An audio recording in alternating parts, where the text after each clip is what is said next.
You unromantic, non-supportive, backward-made, old-fashioned husband. സ്വന്തം ഭാര്യ ഇത്രയും വലിയൊരു അച്ചീവ്മെന്റ് നടത്തിയിട്ട് അതൊന്ന് സെലിബ്രേറ്റ് പോലും ചെയ്യാത്ത, നാട്ടുകാരെ അറിയിച്ച് ഒന്ന് അഭിമാനം പോലും കൊള്ളാത്ത വൃത്തിയുടെ ഭർത്താവ്. സ്ത്രീ സമൂഹത്തിന്റെ ഉന്നതിയിൽ അല്ലെങ്കിൽ ചേട്ടനെ പോലുള്ള മെയിൽ ഷോവിൽ സ്റ്റാൻഡുകൾക്ക് കുശിമ്പ് കാണും. അല്ലെങ്കിൽ എന്റെ ഇത്രയും വലിയൊരു അച്ചീവ്മെന്റ് നോട്ടിഫൈ ചെയ്യാൻ പോലും ചേട്ടന് തോന്നല്ലോ അല്ലേ? നീ മറ്റേ ഹിമാലയ 4 വട്ടം കയറി ഇറങ്ങിയിട്ട് വന്ന് നിൽക്കില്ലേ അച്ചീവ്മെന്റ്. എടി നീ ഒരു ഡ്രൈവിംഗ് ടെസ്റ്റിന് പോയി, നിനക്ക് ഡ്രൈവിംഗ് ടെസ്റ്റ് പാസ്സായി, ലൈസൻസ് കിട്ടി, അത്രേ ഉള്ളൂ. അത് ചെറിയ കാര്യമാണോ? ഇപ്പൊ എന്താണ് നിന്റെ പ്രശ്നം? എന്റെ ഡ്രൈവിംഗ് ലൈസൻസ് ഒരു ഫോട്ടോ എടുത്ത് സ്റ്റാറ്റസ് ഇടണം. ന്യൂ ഡ്രൈവർ ലോഡഡ് എന്ന ക്യാപ്ഷനും #ലേഡി ഡ്രൈവർ #പ്രൗഡ് ഒന്നും ഇടണം. കണ്ട ഇതാണ് ഞാൻ പറഞ്ഞത്, ചേട്ടൻ ഒരു സപ്പോർട്ടീവ് ഹസ്ബൻഡ് അല്ലെന്ന്.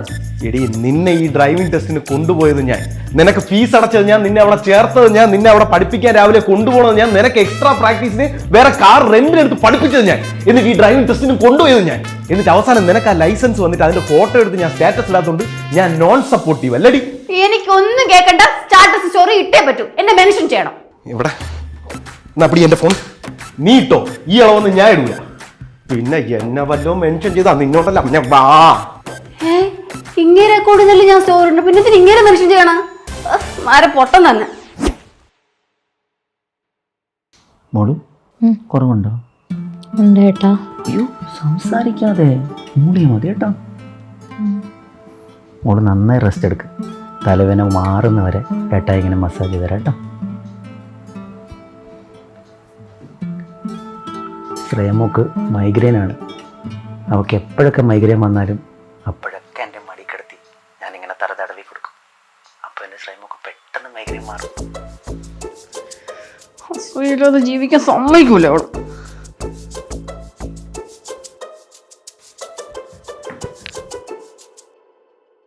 ചേട്ടാ ഒന്നിവിടെ വന്നിരിക്കോ? അതല്ല, എനിക്ക് മൈഗ്രെയിൻ കൂടിയെന്ന് തോന്നുന്നു. ഭർത്താവിന്റെ മടിയിൽ തല വെച്ചിടന്ന് ഭർത്താവ് തല മസാജ് ചെയ്ത് തന്ന വേദന പെട്ടെന്ന് മാറുമെന്നാ പറയുന്നത്. ഓ, ഭർത്താവിന്റെ നഖത്തിന്റെ ഇടയിൽ നിന്ന് ഇങ്ങനെ മൈഗ്രെയിന്റെ മരുന്ന് ഇളവി വന്ന് നിന്റെ തലയിൽ കയറും. എടി ആ പെട്ടിക്കകത്ത് പച്ച ഗുളി കൊണ്ട് എടുത്ത് അത് കഴിക്കാൻ ബുദ്ധിമുട്ടാണെങ്കിൽ വായിൽ ഞാൻ എടുത്ത് വെച്ചിട്ട് വെള്ളം ഒഴിച്ചു തരാം. ആ ശ്രേയയുടെ സാറിന്റെ റീൽ എടുത്ത് നോക്ക്, അവര് കാണിക്കണുണ്ടോ? പിന്നെ എനിക്ക് വർക്കുണ്ട്, പോ. എടുത്തോണ്ട് ഒരു കാര്യമില്ല.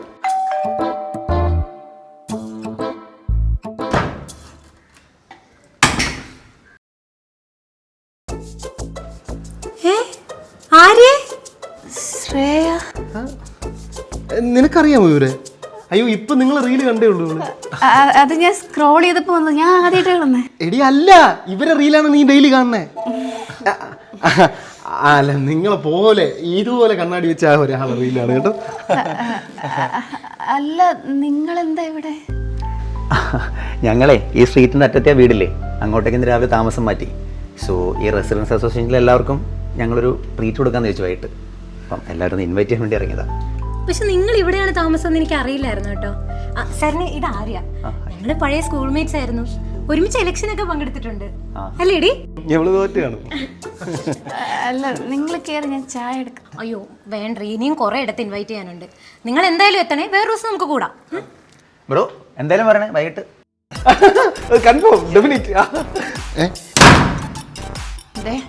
ഇവിടെ നിന്ന് ഒരു കുഞ്ഞു പോലും പോകാൻ പോണില്ല. നിങ്ങൾക്കറിയോ അവളും ഞാൻ കൂടുതൽ വിസ്തരിക്കണ്ട. ഈ ഫ്ലാഷ് ബാക്ക് ഒക്കെ എല്ലാവർക്കും മനസ്സിലാവും. നിനക്ക് ഒട്ടും അസൂയയില്ലല്ലേടി? അതൊന്നും നിങ്ങൾ പറയണ്ട. ഭർത്താവ് ഇങ്ങനെ വേണം, കണ്ടുപടി. അവളുടെ ഒരു ഭാഗ്യം. എന്തെങ്കിലും ഗിഫ്റ്റ് വാങ്ങിച്ചോണ്ട് പോണ്ടേ? ഒരു മിത്തർ വാങ്ങിച്ചു കൊടുത്താലാ? നിങ്ങളടുത്തല്ലേ ഞാൻ പറഞ്ഞത് പോണില്ലാന്ന്.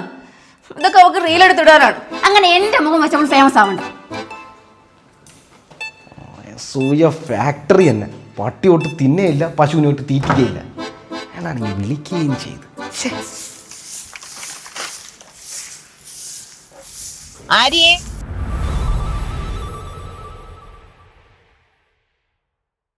എന്താ ആന്റി? എടി ഇന്നലെ നമ്മൾ ശ്രേയുടെ വീട്ടിൽ പോയി. എന്തൊക്കെ ഉണ്ടായിരുന്നറിയാവോ? ഒരു കല്യാണത്തിന് ചെലവ് തന്നെ അവര് നടത്തി കേട്ടാ. അവരെ റീൽസിൽ ഭയങ്കര ഫേമസ് ആണെന്ന്. നല്ല ജീവിതമാണ് കേട്ടോ അവരുടെ. 2 പേർക്കും ബിസിനസ് ആണെന്ന്. അവർക്കിപ്പോ എന്തോ വലിയ അവാർഡൊക്കെ കിട്ടിയെന്ന്. അവർക്ക് നിന്റെ പ്രായമേ ഉള്ളൂ, നീ ഇങ്ങനെ ചോറും കറിയും വെച്ചതാണേ. എനിക്കിഷ്ടം ഇതാണ് ആന്റി, ചുമ്മാ കമ്പയർ ചെയ്യല്ലേ. അല്ല അടുത്ത അസോസിയേഷന്റെ ഇലക്ഷന് ശ്രേയെ പ്രസിഡന്റ് ആക്കാൻ പോണെന്നൊക്കെ കേട്ടു. തന്നെ അതിനെന്ത് കുഴപ്പം? അവൾക്ക് നല്ല കോണ്ടാക്ട്സ് ഒക്കെ ഉണ്ട്. ശരി ആൻറ്റി, എന്നാ പിന്നെ കാണാം. ഞാനൊന്ന് കിടക്കട്ടെ, ഒരു ക്ഷീണം പോലെ. ആ, നല്ല ക്ഷീണം കാണും. ഇത്ര നാളെ അവള് സ്കൂൾ ഗ്രൂപ്പിൽ സഹിച്ചാൽ മതിയായിരുന്നു, നീ ഇവിടെ സഹിക്കണം ഇവളൊക്കെ. ആരെന്തോ കാണിയേണ്ടത് പണ്ടാരം.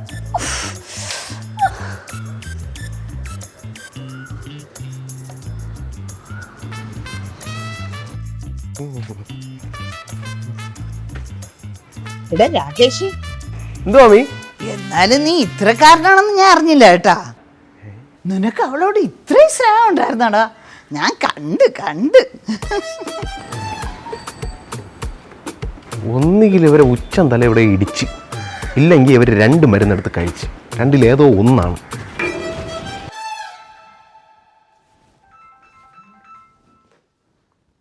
പറയാമാ. എടാ, അവക്ക് കുഴപ്പമൊന്നുമില്ലല്ലോ അല്ലേ? നീ നല്ലപോലെ നോക്കണുണ്ടല്ലോ. നല്ല കാര്യം മക്കളെ. ഭർത്താക്കന്മാരായി ഇങ്ങനെ ഇരിക്കണം. അമ്മയ്ക്ക് കുറച്ച് തിരക്കുണ്ട്, ഞാൻ പിന്നെ വിളിക്കാമേ. ഹലോ അമ്മ. ചേടാ, ഇതെന്ത് വയസ്സായവർക്കൊക്കെ വരണ വൈറസാ? അപ്പുറത്തെ കിളവിക്ക് ഇത് തന്നെ തോന്നുന്നു. ഹലോ പറയളിയാ. നിന്റെ ഭാര്യയ്ക്ക് വയ്യെങ്കിൽ ഹോസ്പിറ്റലിൽ കൊണ്ടുപോവേ നോക്കേ. നീ എന്തെന്ന് വെച്ചാ ബാക്കിയുള്ളവരെ ബുദ്ധിമുട്ടിക്കരുത്. നീ കാരണം എന്റെ ഭാര്യ എനിക്ക് ഇവിടെ സ്വൈരം തരില്ല. ഇതെന്താ നാട്ടുകാർക്ക് മൊത്തം വയ്യടാ? തെളിച്ച് പറയടാ. കളിച്ചു പറയണം, എന്നെ കൂടെ പറയിപ്പിക്കരുത് അവന്റെ ഒരു റീല്. എടേ നീ ഫോൺ പോയി. ചേട്ടാ, എന്റെ കാലൊന്ന് കല്ല് തട്ടി നല്ല വേദനിക്കണം, ഒന്ന് തടയി തരുമോ?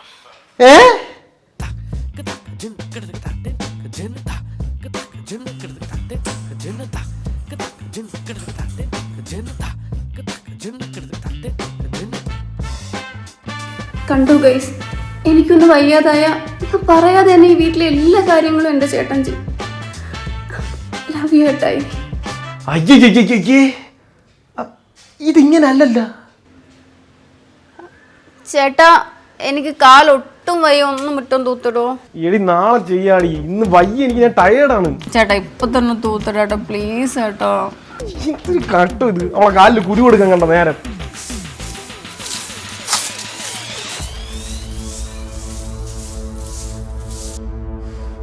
ചതി. അതിനിപ്പോ എന്താണ് പ്രശ്നം?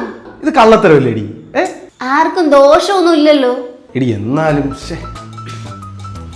ഇപ്പൊ നാട്ടിലും വീട്ടിലും ചേട്ടനൊരു വില വന്നത് വേണ്ട, കൂട്ടുകാർക്ക് അസൂയ വന്നത് വേണ്ട.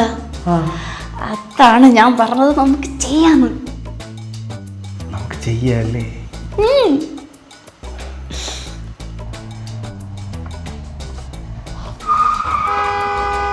എവിടെ നോക്കിയാടാ പറഞ്ഞ? നിന്റെ മുഖത്ത് കണ്ണില്ലേ? താനെനിങ്ങനെ കണ്ടുകൂടാ? എന്നാ പിന്നെ ആവശ്യം നോക്കണം. കൂടുതൽ ഷോ കാണിക്കല്ലേ? ഷോ കാണിച്ചാൽ ഇന്ത്യയോടാ ഇത് ഓടുന്നത് നിന്റെ മകൻ. അടങ്ങടാ, ഇത് എന്റെ ഏരിയാണ്. ചുമ്മാ ഇതിന് മര്യാദക്ക് നീ പോകൂല. നീ ആരുടെ പേടിപ്പിക്കാൻ നോക്കുന്നത്? ഇറങ്ങി നീ പറ. പ്രശ്നം ഉണ്ടാക്കരുത് സത്യം. വിളിച്ചോണ്ട് പോയി. നീ ആരോടോ ഡീന്ന് വിളിക്കുന്നത്? മര്യാദക്കാണ് കൈയടാ. നിന്റെ അടുത്ത് പറഞ്ഞിട്ട്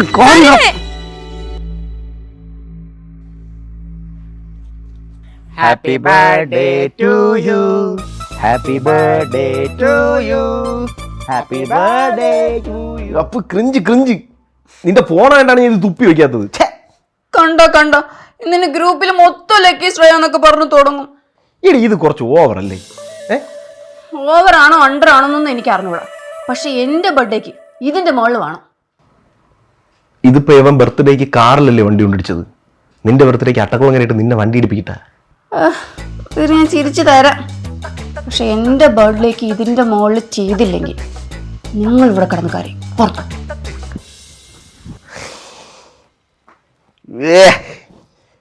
ഈ റീൽ കുഞ്ചുവിനെയൊക്കെ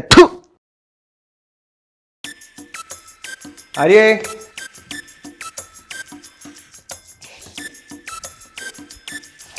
എടി കഴിക്കാടേ, നല്ല വിശപ്പ്. കഴിച്ചിട്ട് കുളിക്കണം. കുളിച്ചിട്ട് കിടന്നുറങ്ങണം. അത്രേ ഉള്ളൂ? പിന്നെന്തോന്ന്? വേറെ ഒന്നുമില്ലേ? വേറെ എന്തോന്ന്? കണ്ട മറന്നു. നിങ്ങൾ എന്റെ ബർത്ത്ഡേ ആയിട്ട് മറന്നു. നിങ്ങൾ എന്തോന്ന് മറന്നെന്ന് പറഞ്ഞിട്ട് സർപ്രൈസ് ആയിരുന്നല്ലേ കള്ളൻ. ചേട്ടാ ഒരു മിനിറ്റ്, ഞാൻ ഫോൺ എടുത്ത് വീഡിയോ എടുക്കാം. ഒന്നും കൂടെ വിഷയണേ. ഓക്കെ ചേട്ടാ ഒന്നുകൂടെ വിഷയണേ. Happy birthday. അങ്ങനെയല്ല, നേരത്തെ പോലെ ബാഗിന് സർപ്രൈസ് ആയിട്ട് കുറച്ചും കൂടെ റൊമാൻറ്റിക് ആയിട്ട്. Happy birthday Arya. Thank you. ഇനി ചേട്ടൻ വീഡിയോ എടുത്തോ. ഉഫ്, ഈ ചേട്ടൻ്റെ ഒരു കാര്യം. താങ്ക്സ് ചേട്ടാ.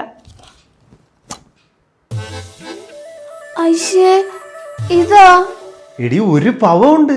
അയ്യോ, ഒരു പവൻ. ആ സാരിയുള്ള ശ്രേയക്ക് വെറുതെ വാങ്ങിച്ചു കൊടുക്കുന്നതിന് ഡയമണ്ട് നെക്ലസോ, അതിനിടയ്ക്കാണ് ഈ ഉണക്ക വള. ഇതെനിക്ക് പോസ്റ്റ് ചെയ്യാൻ പോലും പറ്റൂലോ. Happy birthday Arya. ഇഷ്ടമായ നോക്ക്. അയ്യോ, അവൾക്ക് എല്ലാം ഇഷ്ടവും. ശ്രേയ ഭയങ്കര ഇഷ്ടം. ശ്രേയ കൊടുക്കുന്നതും ഇഷ്ടം. സൂപ്പർ. രാവിലെ നിങ്ങളുടെ സ്കൂൾ ഗ്രൂപ്പിലെ വിഷസ് വന്നപ്പോഴേ വൈകിട്ട് ഇങ്ങോട്ട് വരണം നിങ്ങൾ പ്ലാൻ ചെയ്തതാ. ഓ താങ്ക്സ്. ദൈവം കാണുന്നുണ്ട് കേട്ടോ, ഇതെല്ലാം വേഷത്തരും. നിങ്ങൾ ഇരിക്കും, ഞാൻ കുടിക്കാൻ ജ്യൂസ് എടുക്കാം. എടി ഞാനും വരാം. ബ്രോ വാ, നമുക്ക് അങ്ങോട്ട് ഇരിക്കാം. ഇതെന്തോന്ന് എക്സ്ട്രാ ടീഷർട്ടാ? അത് ട്രെൻഡ് ഫോളോ ചെയ്തോണ്ട് ബ്രോന് മനസ്സിലാവാതെ. കൊള്ളാം കേട്ടോ. താങ്ക്സ്. ആ പിന്നെ ഞങ്ങൾ വന്നപ്പോഴേ നിങ്ങളുടെ വഴക്ക് കേട്ടായിരുന്നു കേട്ടോ. ആ കേട്ടല്ലോ. ഇതി ബ്രോ, എൻ്റെ പൊന്നു ബ്രോ, നിങ്ങൾ കാരണം എനിക്കിവിടെ ഒരു സമാധാനമില്ല. ഉള്ള കാര്യം പറയാലോ, ഈ പെണ്ണുങ്ങളെ കുശുമ്പ് സഹിക്കാൻ വയ്യ. ബ്രോ നിങ്ങൾക്കാണ് കുഴപ്പം. ഞാൻ എൻ്റെ എക്സ്പീരിയൻസിൽ കുറച്ച് കാര്യങ്ങൾ പറഞ്ഞുതരാം, നിങ്ങളത് ശ്രദ്ധിച്ച് കേൾക്കൂ. എന്തു വേണോ കേൾക്കാം, എനിക്ക് സ്വല്പം സമാധാനം കിട്ടിയാൽ മതി. അതായത് ബ്രോ, നമ്മൾ ഈ ഭാര്യമാരെ ഉണ്ടല്ലോ ഒരുപാട് സ്നേഹിക്കണം. ഞാൻ സ്നേഹിക്കുന്നുണ്ട് ബ്രോ. അത് അവർക്ക് മാത്രം തോന്നിയാൽ പോരാ, നിങ്ങൾ അവരെ സ്നേഹിക്കുന്നുണ്ടെന്ന് നാട്ടുകാരും കാണണം. അതാണ് അവർക്ക് കിക്ക്. പുത്തരി കണ്ട മൈതാനത്ത് പോയി കെട്ടിപ്പിടിക്കാൻ എൻ്റെ അടുത്ത് പറയരുത്, എന്നെ കൊണ്ട് പറ്റൂല. ബ്രോ അത്രയ്ക്കൊന്നും വേണ്ട, ഞാൻ കുറച്ച് ട്രിക്സ് പറഞ്ഞുതരാം. ഇന്നത്തെ ജനറേഷനിൽ നല്ല ഭർത്താവിനെ അളക്കുന്നതൊക്കെ വെച്ചാൽ. ബ്രോ ആര്യയുടെ പേര് എന്തായിട്ടാണ് ഫോണിൽ സേവ് ചെയ്തിരിക്കുന്നത്? ആര്യ. ബ്രോ വൈഫി എന്നോ മൈ വേൾഡ് എന്നോ സോൾമേറ്റ് നോക്കി ആക്ക്. എൻ്റെ കൂടെ 2 ലവിൻ്റെ ഇമോജിയും ചേർക്ക്. അവരെന്ത് ചെറിയ കാര്യം ചെയ്താലും നമ്മളത് വലുതായിട്ട് പോസ്റ്റ് ചെയ്യണം. നമ്മൾ അവരെ എപ്പോഴും പ്രൗഡായിട്ടാണ് കാണുന്നവർക്ക് ഫീൽ ചെയ്യണം. എന്നിട്ട് അതൊക്കെ നാട്ടുകാരെ അറിയിക്കാൻ വേണം. ഇനിയിപ്പം അവർക്ക് ഇടയ്ക്കിടയ്ക്ക് ആഴ്ചയിൽ ഗിഫ്റ്റ്സ് ഒക്കെ വാങ്ങിച്ചു കൊടുക്കാം. പിന്നെ ബർത്ത്ഡേ ഒക്കെ വരികയാണെങ്കിൽ അതൊരു കല്യാണം പോലെ ആഘോഷിക്കണം. എന്നിട്ട് അതിൻ്റെ ഒക്കെ ഫോട്ടോസും വീഡിയോസൊക്കെ പോസ്റ്റ് ചെയ്യാൻ വേണം. മൊത്തത്തിൽ അപ്പം നിക്കറ് കീറും. എൻ്റെ പൊന്നു ബ്രോ, ഇതൊക്കെ ഇൻസ്റ്റാഗ്രാമിൽ പോസ്റ്റ് ചെയ്യുമ്പോൾ കുറേ ഫോളോവേഴ്സ് വരും. അത് തന്നെ ഒരു വലിയ ഇൻകം സോഴ്സാണ്. പിന്നെ അവരുടെ കൂടെ ട്രെൻഡിങ് ആയിട്ടുള്ള സ്ഥലങ്ങളിലും കടകളിലും ഒക്കെ പോയി ഫോട്ടോസും വീഡിയോസും പോസ്റ്റ് ചെയ്യണം. അതാണ് ചെയ്യേണ്ടത്. നമ്മൾ ടൂറൊക്കെ പോകാറുണ്ട് ബ്രോ. അത് നിങ്ങൾ മാത്രം അറിഞ്ഞാൽ പോരല്ലോ ബ്രോ, നാട്ടുകാരും അറിയണം. പിന്നെ ഒരു നല്ല ഭർത്താവിന് വേണ്ട കുറച്ച് കാര്യങ്ങളുണ്ട്. ക്ഷമ, അവരോട് ഒരിക്കലും ചൂടാവരുത്. പിന്നെ പേരെടുത്ത് വിളിക്കുകയേ ചെയ്യരുത്. മോളു, തക്കുടു, വാവേ അങ്ങനെയൊക്കെ സ്നേഹത്തോടെ വിളിക്കണം. പിന്നെ അവരെത്രയൊക്കെ വഴക്കിട്ടാലും നമ്മളൊന്ന് താഴ്ന്നു കൊടുക്കണം. അവരല്ലേ ബ്രോ നമ്മുടെ ലോകം. അവർക്ക് വേണ്ടിയല്ലേ നമ്മൾ ജീവിക്കേണ്ടത്. നാളെ തൊട്ടാവട്ടെ. ഇന്ന് ഇപ്പം തുടങ്ങണം.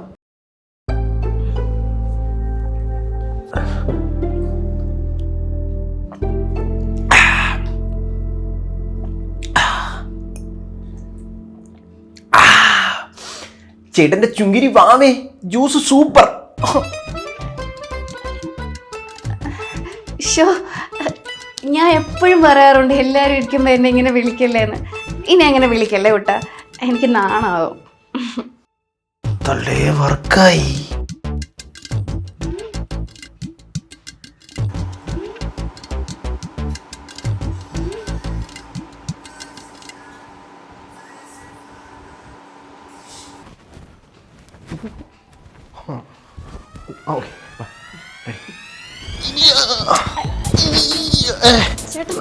Okay okay okay.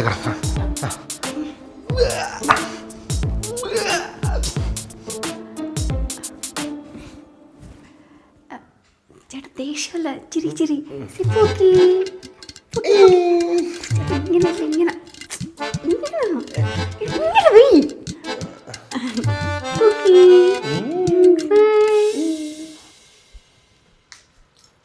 ആര്യ ഒരു ചായ എടുക്കൂ. ചേട്ടൻ വന്ന ചേട്ടാ, സാർ വിളിച്ചിരുന്ന? ഓ, ഞാൻ ഓഫീസിൽ നല്ല പണിയായിരുന്നപ്പോൾ വിളിച്ച്, ഞാൻ കോൾ എടുത്തില്ല. എന്നെ വിളിച്ചിരുന്നു. സംഭവം എന്താണെന്നറിയോ, അവർക്ക് ഏതോ ഒരു റിസോർട്ടിൽ നിന്ന് കുളു മണാലി കൊള്ളാൻ വേണ്ടിയിട്ടുണ്ടെന്ന്.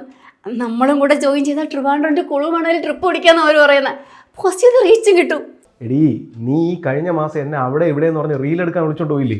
അതിന്റെ പണിയാണ് എനിക്കിന്ന് കിട്ടിയത്. എന്നെ എൻ്റെ ബോസ് എടുത്ത് കുടഞ്ഞാണ് വിട്ടതെന്ന്. ചേട്ടാ ഇത് വല്ലപ്പോഴും കിട്ടുന്ന ഓപ്പർച്യൂണിറ്റി അല്ലേ? അതിന് ഞാൻ എന്റെ ജോലി റിസൈൻ ചെയ്തിട്ട് വരണോ?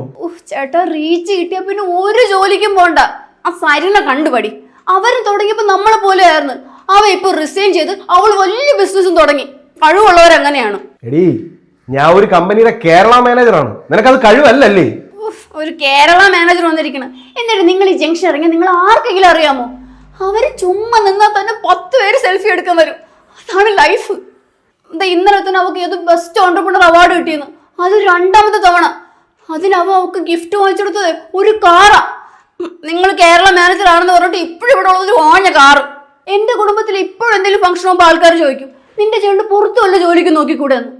കാരണം എന്താണ്? നമ്മളൊന്നും അപ്ഡേറ്റ് ചെയ്തോണ്ട് നിങ്ങൾക്ക് എന്ത് ഓട്ട ജോലി എന്നാണ് അവരുടെ വിചാരം. എനിക്ക് നിന്റെ ഒരു ബന്ധുക്കളെയും ബോധ്യപ്പെടുത്തേണ്ട കാര്യമില്ല. എന്നാ എനിക്കുണ്ട്. ഇപ്പൊ അവരോട് കൊളാബ് ചെയ്ത റീച്ച് കയറും. അത് തരുന്ന സ്റ്റാറ്റസ് നിങ്ങൾക്ക് വേണ്ടെങ്കിൽ എനിക്ക് വേണം. അതുകൊണ്ട് നിങ്ങൾ എന്റെ കൂടെ വന്നേ പറ്റൂ. അതിന് ഈ ഓട്ട ജോലി റിസൈൻ ചെയ്തിട്ടായാലും എനിക്ക് ഒരു കുഴപ്പമില്ല. സൗകര്യമില്ല. കുറെ നാളായി നീ തുടങ്ങിയിട്ട്. നിനക്കവൻ കൊളാബ് തന്നാലേ ഉണ്ടാക്കാൻ പറ്റുള്ളൂ. ഞാൻ അവിടെ പോയി കാണുന്നുണ്ട്. ഇങ്ങനെ നാണം കെടുത്തു. ചേട്ടാ അങ്ങോട്ട് പോവല്ലേ ചേട്ടാ. മോളു ഇതൊന്ന് കഴിച്ചു നോക്കിയേ. Super super. ഇത് ഞാൻ ദിയാ കറി പൗഡർ വെച്ച് ഉണ്ടാക്കിയതാ. അതാണ് ഇത്രയും ടേസ്റ്റ്. എന്തു പറ്റി? ഇപ്പൊ എനിക്ക് ക്രെഡിറ്റ് ഇല്ല. എന്റെ കൊച്ചുഷനല്ലേ മെയിൻ ക്രെഡിറ്റ്.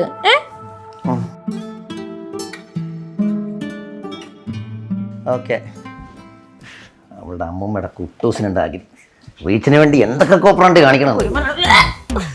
എന്തോ ഉണ്ടാക്കി വെച്ചേക്കണം. ഇതിനേക്കാളും വല്ല വിഷവും തിന്നാ മതിയായിരുന്നു. ഓ ഞാൻ നിന്റെ ഷെഫാണല്ലോ, നിനക്ക് വായ്ക്ക് രുചികളൊക്കെ ഉണ്ടാക്കി തരാൻ. നീ വേണമെങ്കിൽ നക്കിട്ട് പോയി. ഓഹോ, അത് പറയാൻ നീ ആരടാ? ഈ സമ്പാദിച്ചേക്ക് നീ ഒറ്റക്ക് ഉണ്ടാക്കിയൊന്നുമല്ലല്ല. ഞാനാണ് നിന്റെ അടിമേ.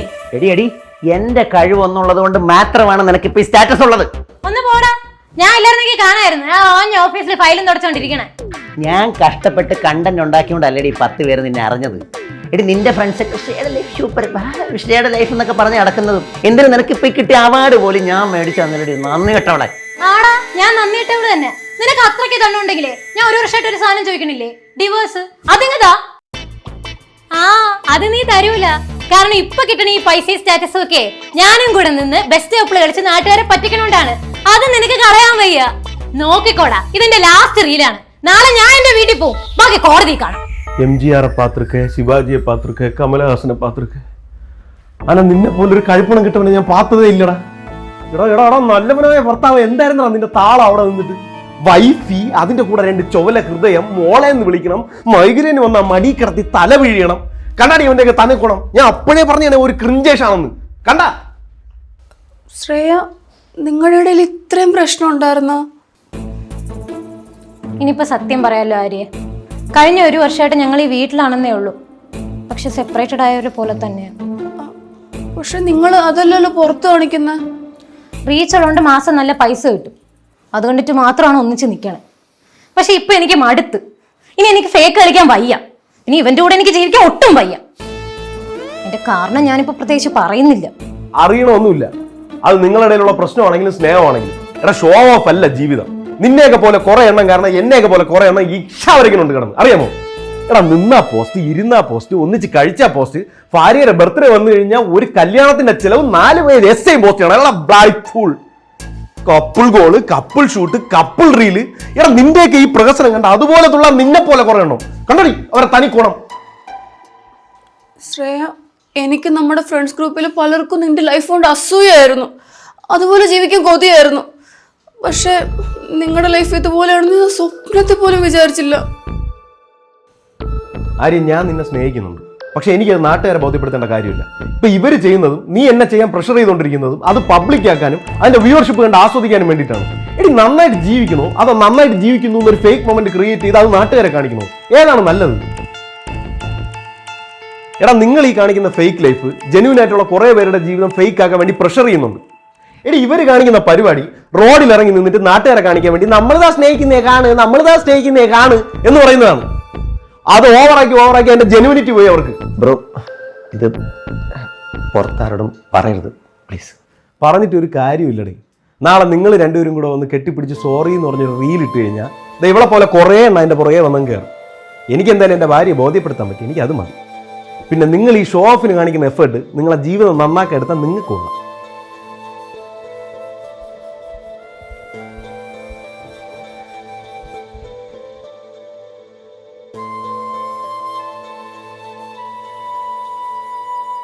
ഇന്ന് പല കപ്പിൾസും അവർക്കിടയിലുള്ള സ്നേഹം പ്രകടിപ്പിക്കുന്നത് സോഷ്യൽ മീഡിയയിലൂടെയാണ്.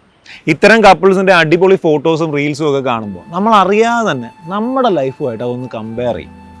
ഇവരുടെ ലൈഫ് എന്ത് ഹാപ്പിയാണ്, നമ്മുടെ ലൈഫ് മാത്രം എന്ത് ഇങ്ങനെയാണ്. പക്ഷേ ഇതിൻ്റെയൊക്കെ പിറകിലുള്ള അവരുടെ റിയൽ ലൈഫ് എന്താണ് നമുക്ക് ഒരു ഐഡിയ പോലും കാണില്ല. ഇൻസ്റ്റാഗ്രാമിലും ഫേസ്ബുക്കിലും നമ്മുടെ ഏറ്റവും ഹാപ്പിയസ്റ്റ് മൊമെന്റ് ക്യാപ്ചർ ചെയ്യാനും ആ പെർഫെക്റ്റ് ഫോട്ടോ എടുക്കാനുമുള്ള തത്രപ്പാടിൽ നമ്മൾ ശരിക്കും മിസ് ചെയ്യുന്നതും എൻജോയ് ചെയ്യാൻ മറക്കുന്നതും ആ മൊമെന്റും ആ മൊമെന്റിലെ ചെറിയ ചെറിയ സന്തോഷങ്ങളുമാണ്. പ്രൈവറ്റ് ലൈഫ് എന്ന് പറയുന്നത് ശരിക്കും പ്രൈവറ്റ് ആയിട്ട് വയ്ക്കാനുള്ളതാണ്. അതുകൊണ്ട് തന്നെ നമ്മുടെ ലൈഫിലെ എല്ലാ സന്തോഷങ്ങളും നാട്ടുകാരെ മൊത്തം അറിയിക്കേണ്ട ഒരു ആവശ്യമില്ല. സോ നെക്സ്റ്റ് ടൈം നിങ്ങൾ പാർട്ട്ണറുമായിട്ട് പുറത്തു പോകുമ്പോഴോ സമയം ചെലവഴിക്കുമ്പോഴോ ആ ഫോൺ കുറച്ചു നേരം ഒന്ന് മാറ്റി വയ്ക്കുക. എന്നിട്ട് ആ മൊമെന്റ് ഫുള്ളി എൻജോയ് ചെയ്യുക. യഥാർത്ഥത്തിൽ നല്ല മെമ്മറീസ് സേവ് ചെയ്യേണ്ടത് സോഷ്യൽ മീഡിയ ഫീഡുകളിലല്ല, നമ്മുടെ മനസ്സിലാണ്. എല്ലാവർക്കും ഒത്തിരി ഒത്തിരി സന്തോഷം നേരുന്നുണ്ട്. Thank you. നമ്മൾ ഈ ക്രിയേറ്റ് ചെയ്യുന്ന വീഡിയോസ് പലരുടെയും ജീവിതത്തെ ബെറ്റർ ആക്കാൻ സഹായിക്കുമെന്ന് നിങ്ങൾ വിശ്വസിക്കുന്നുണ്ടെങ്കിൽ തീർച്ചയായിട്ടും നമ്മളെ സപ്പോർട്ട് ചെയ്യുക. SK Talksന്റെ യൂട്യൂബ് ചാനൽ സബ്സ്ക്രൈബ് ചെയ്യുക. SK Talksന്റെ ഫേസ്ബുക്ക് പേജ് ഫോളോ ചെയ്യുക. Thank you. ഉയർന്ന നിലവാരമുള്ള നിലക്കടല എണ്ണ, മന്ത്ര ഗ്രൗണ്ട്നട്ട് ഓയിൽ, ഇതേ നൽകുന്ന